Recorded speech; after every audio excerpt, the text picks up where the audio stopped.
Boat દુર્ઘટના કાંડનો વધુ એક આરોપી આવી ગયો છે સકંજામાં। ધર્મીન ભટાણી અમદાવાદથી પકડાયો। વડોદરામાં હરણી લેક દુર્ઘટના મામલે વધુ એક આરોપી ધર્મીન ભટાણીને અમદાવાદ એરપોર્ટથી ઝડપી પડાયો। ધર્મીન સિંગાપુર અને બેંકોક ભાગી ગયો હતો, જેના બેંક એકાઉન્ટ સીઝ કરાતા તે પરત આવતા તેને અમદાવાદ એરપોર્ટ ઉપર જ દબોચી લેવામાં આવ્યો। બનાવના સમયે ધર્મીન ભટાણી સિંગાપુર ભાગતા પોલીસે તેની ટ્રાવેલ હિસ્ટ્રી ચકાસતા તે પહેલા સિંગાપુર બાદ બેંકોક ગયો હોવાનું જાણવા મળ્યું। ધર્મીન ભટાણી કોટિયા પ્રોજેક્ટમાં 5% પાર્ટનર હતો અને ઝીપ લાઇનનો પણ તેનો અલગ કોન્ટ્રાક્ટ હતો। ધર્મીન ભટાણી વત્સલની સાથે સાઇનિંગ ઓથોરિટીઝ હતી, જેથી વત્સલની સાથે રાખી પોલીસ તેની પૂછપરછ કરશે। બીજી તરફ ફ્યુચરિસ્ટિક સેલના એડિશનલ આસિસ્ટન્ટ એન્જિનિયર મિતેશ માળીને પણ ટર્મિનેટ કરવામાં આવ્યા છે, જ્યારે વોર્ડના 3 એડિશનલ એન્જિનિયરને પણ સસ્પેન્ડ કરવામાં આવ્યા છે। મ્યુનિસિપલ કમિશનરને 6 અધિકારીઓને નોટિસ આપી 7 દિવસમાં જવાબ માંગ્યો છે। હજુ વધુ અધિકારીઓ સામે થશે કાર્યવાહી। શાળામાં વિદ્યાર્થીઓને પૂરી દેવા મામલે તપાસ તેજ, આચાર્ય અને શિક્ષકોને નોટિસ ફટકારી। સુરેન્દ્રનગરના ફતેપુર પ્રાથમિક શાળામાં 20થી વધુ વિદ્યાર્થીઓ પુરાઈ જવા મામલે નોટિસ ફટકારાઈ। જિલ્લા પ્રાથમિક શિક્ષણ અધિકારી આચાર્ય અને શિક્ષકોને કારણદર્શક નોટિસ પાઠવી છે। શાળામાં બાળકો પુરાઈ જવાની ઘટના બાદ તમામ તાલુકા પ્રાથમિક શિક્ષણ અધિકારીઓ સાથે વિડીયો કોન્ફરન્સથી મીટિંગ કરાઈ હતી। આવી ઘટનાનું પુનરાવર્તન ન થાય તે માટે કડક સૂચનાઓ પણ આપવામાં આવી, તેમજ જિલ્લાની તમામ શાળાઓને લેખિત પણ જાણ કરાશે। મહત્વનું છે કે પાટડી તાલુકાના ફતેપુરા પ્રાથમિક શાળામાં ધોરણ 1ના વિદ્યાર્થીઓને શિક્ષકો શાળામાં બંધ કરી જતા રહ્યા હતા, જેઓને ગ્રામજનોએ તાળું તોડી બાળકોને ક્લાસરૂમમાંથી બહાર કાઢ્યા હતા। સમગ્ર મામલે પાટડી તાલુકા પ્રાથમિક શિક્ષણ અધિકારીએ જિલ્લા કક્ષાએ અહેવાલ આપ્યા બાદ શિક્ષણ અધિકારીએ નોટિસ ફટકારી છે। જોકે સમગ્ર બનાવ અંગેની તપાસના રિપોર્ટ બાદ જવાબદારો સામે કાર્યવાહી હાથ ધરાશે। અમદાવાદમાં દાસ ખમણની ચટણીમાંથી નીકળી જીવાત, અમરાઈવાડીના રહેતા વ્યક્તિએ મંગાવ્યા હતા ખમણ। બહાર ખાવાના શોખીનો સાવધાન રહેજો। અમદાવાદ શહેરમાં ખાદ્ય પદાર્થોમાંથી જીવાતો નીકળવાની ઘટનાઓ અવારનવાર બની રહી છે।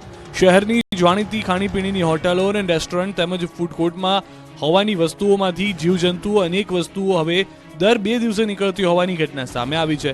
ત્યારે શહેરના મણિનગર વિસ્તારમાં આવેલા પ્રખ્યાત દાસ ખમણની દુકાનમાંથી લીધેલા ખમણની ચટણીમાંથી જીવાત નીકળી હતી।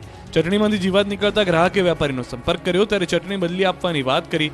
અમરાઈવાડી વિસ્તારમાં રહેતા અલ્કેશ પરમાર નામના ગ્રાહકે દાસ ખમણમાંથી ઓનલાઈન ખમણ મંગાવ્યા, જેમાંથી જીવાતો નીકળી હોવાનું સ્પષ્ટ દેખાઈ રહ્યું છે। આ મામલે ગ્રાહકે મ્યુનિસિપલ કોર્પોરેશન વિભાગમાં ફરિયાદ કરી છે। સુરતના વેડ રોડ વિસ્તારમાં અજીબ કિસ્સો બન્યો। લાખો રૂપિયા લઈને પ્રેમિકા બીજા પ્રેમી સાથે ભાગી। યુવકને પ્રેમ જાળમાં ફસાવી મહિલાએ પડાવ્યા લાખો રૂપિયા।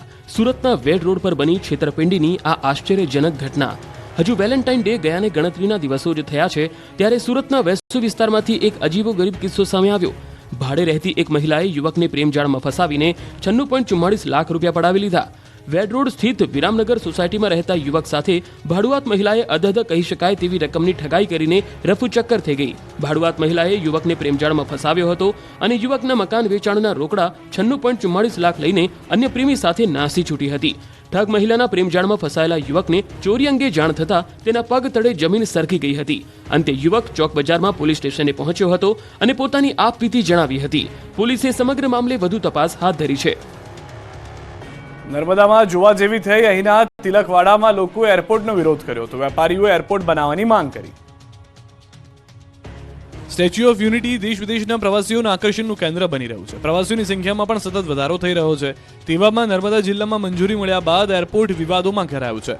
નર્મદાના તિલકવાડા તાલુકાના ફેરકુવા, રૂવાપરા, ભાદરવા અને સુરવા ગામની વચ્ચેની જમીન પર એરપોર્ટ બનાવવાની મંજૂરી અપાઈ છે। આ એરપોર્ટના કારણે પૂર્વજો તરફથી મળેલી ખેતીની જમીન પર એરપોર્ટ ફાળવણી જવાને કારણે અહીંના લોકોમાં વિરોધનો વંટોળ જોવા મળ્યો। આ તમામ ગામના લોકોએ સભા બોલાવી એરપોર્ટ માટે જમીન સંપાદન ન કરવા અંગે પણ ઠરાવ પસાર કર્યો। જોકે આ વિરોધના વંટોળ વચ્ચે રાજપીપળાના વેપારીઓએ અલગ જ રાગ આલાપ્યો। એક તરફ સરકારે નક્કી કરેલા સ્થળ પર એરપોર્ટ બનાવવાનો ગામ લોકો વિરોધ કરી રહ્યા છે, તો બીજી તરફ રાજપીપળાના વેપારીઓ રાજપીપળામાં એરપોર્ટ બનાવવાની માંગ કરી રહ્યા છે। રાજપીપળાના વેપારીઓએ કલેક્ટરને આવેદનપત્ર આપી રાજપીપળા શહેરમાં એરપોર્ટ બનાવવાની માંગ કરી છે। વેપારીઓનું કહેવું છે કે રાજપીપળા ખાતે એરપોર્ટ બને તો રાજપીપળાનો વિકાસ થશે। તિલકવાડા તાલુકામાં એક તરફ એરપોર્ટ માટે ગ્રામજનો વિરોધ કરી રહ્યા છે, તો બીજી તરફ રાજપીપળામાં વર્ષો જૂની એરપોર્ટની માંગ ન સંતોષાતા રાજપીપળાવાસીઓ નારાજ છે। જામનગરના એક ગામમાં રાત પડે અને છવાઈ જાય છે અંધારપટ। કેટલાય સમયથી લોકો અંધારામાં રહેવા મજબૂર છે। સ્ટ્રીટ લાઇટ હોવા છતાં જામનગરના જોડિયા ગામના રસ્તાઓ પર છેલ્લા 3.5 વર્ષથી રાતના સમયે અંધારપટ છવાઈ જાય છે. ગામની 950 જેટલી લાઇટમાં વીજ સપ્લાય બંધ થવાથી લોકો અંધારામાં રહેવા મજબૂર થયા છે. આ અંધારપટનું કારણ છે લાઇટ બિલ.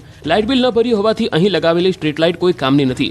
વ્યાજ સહિત અંદાજે 40 લાખ જેટલું વીજ બિલ ભરવાનું બાકી છે, જેને લઈ પીજીવીસીએલ તરફથી છેલ્લા 3.5 વર્ષથી આ ગામની સ્ટ્રીટ લાઇટમાંથી વીજ કનેક્શન કાપી નખાયું છે.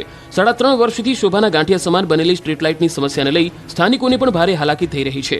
લાઇટ વગર એક તરફ સ્થાનિકો હેરાન પરેશાન છે, તો બીજી તરફ ગ્રામ પંચાયતના અધિકારીઓ ગ્રાન્ટ ન મળી હોવાથી વીજ બિલ ચૂકવવાનું બાકી હોવાનું કહી રહ્યા છે. આ બધા વચ્ચે પીજીવીસીએલે આગામી સમયમાં કડક કાર્યવાહી કરવાની પણ તૈયારી બતાવી. આગામી સમયમાં જો આ બિલ ન ભરાય તો પીજીવીસીએલ વસૂલી માટે પણ કાર્યવાહી કરશે. હાલ તો વીજ તંત્ર ગ્રામ પંચાયતના આ 10 કનેક્શનના 40 લાખ જેટલા નાણાં વસૂલવાની રાહ જોઈ રહ્યું છે.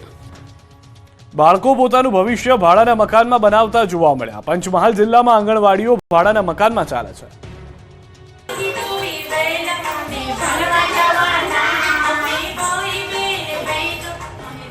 પંચમહાલ જિલ્લામાં હાલ 2000 આંગણવાડી કાર્યરત છે, જેમાં હજારો બાળકો અભ્યાસ કરી રહ્યા છે. પરંતુ જાણીને ચોંકી જશો કે જિલ્લાની કેટલીક આંગણવાડી આજે પણ ભાડાના મકાનમાં કાર્યરત છે.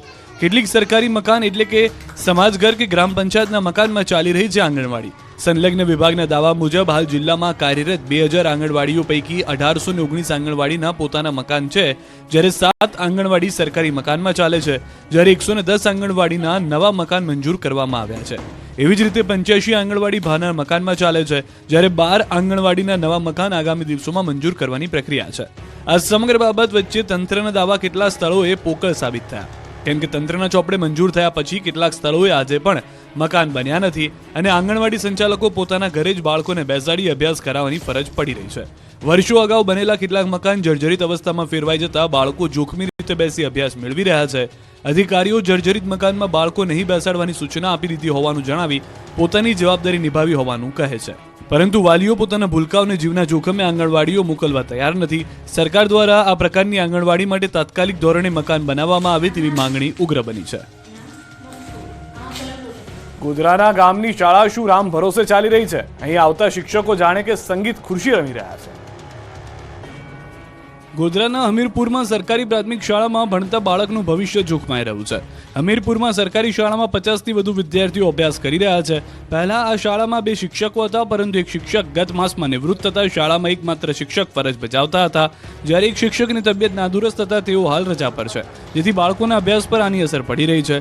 હાલ શાળામાં કોઈ શિક્ષક ન હોવાથી ગ્રામજનો કાયમી શિક્ષકની માંગ કરી રહ્યા છે. આ શાળામાં અગાઉ 2 શિક્ષક ફરજ બજાવતા હતા, જે પૈકી એક શિક્ષિકા ગત મે માસમાં વય નિવૃત્ત થતા શાળામાં એક જ શિક્ષક વિદ્યાર્થીઓને અભ્યાસ કરાવતા હતા, પરંતુ તેઓની તબિયત નાદુરસ્ત થતા હાલ તેઓ રજા ઉપર છે, જેથી હાલ શાળામાં શિક્ષણ વિભાગ દ્વારા વૈકલ્પિક શિક્ષકની વ્યવસ્થા કરી શિક્ષણ કાર્ય ચલાવવામાં આવી રહ્યું છે. જોકે ગામના નાગરિકો અને શાળાની એએમસી કમિટીના સભ્યો કાયમી ધોરણે શિક્ષકની ફાળવણી કરવા માંગણી કરી રહ્યા છે. સ્થાનિકોના જણાવ્યા મુજબ દરરોજ શિક્ષક બદલાતા હોવાથી શિક્ષણ કાર્ય અને બાળકોને અસર પહોંચી રહી છે. આ અંગે તાલુકા પ્રાથમિક શિક્ષણ વિભાગમાં પણ એએમસીના સભ્યોએ લેખિતમાં રજૂઆત કરી છે. ગ્રામજનોના જણાવ્યા મુજબ